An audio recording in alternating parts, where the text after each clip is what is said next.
On the 29th of August at 8:30 a.m, I visited the Juniper Aged Care and Retirement Village, which was my third and final fieldwork experience. Before we began, Ben, the unit coordinator, ran through with the group the structure of the session and what we would be doing.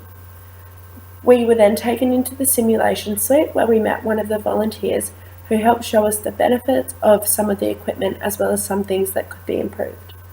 We walked around the suite observing the different types of furniture ourselves before Ben, with the help of the volunteer, pointed out some potential hazards with some of the equipment, such as the rugs on the floor that could easily be tripped over and the height of the bench top in the kitchen.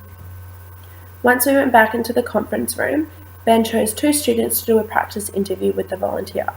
I was one of the students chosen, and as I was the first to do my interview, I felt quite nervous and unprepared.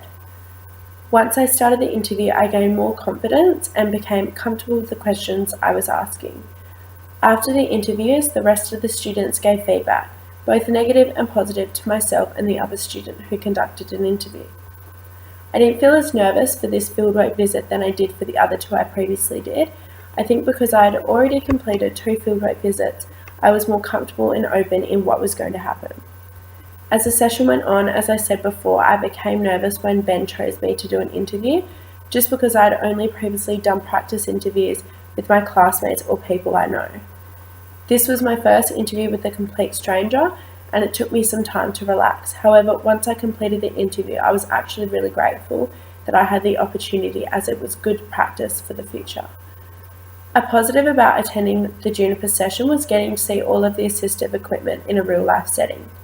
I also gained a lot from the discussion after not just my interview, but the other interview as well, as the constructive feedback was helpful in realising what to do and what not to do for the community interview assignment.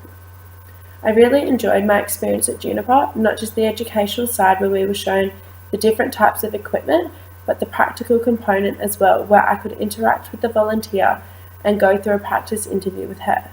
I learned a lot from the feedback given about the proper way to conduct an interview that makes not just the interviewee comfortable, but myself as well.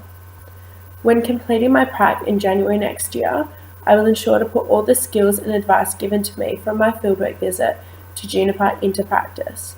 I will ensure to make the patient comfortable when I'm interviewing them by introducing myself and explaining my role and purpose very clearly, as well as conducting not such a rigid and structured interview so they can relax and open up more.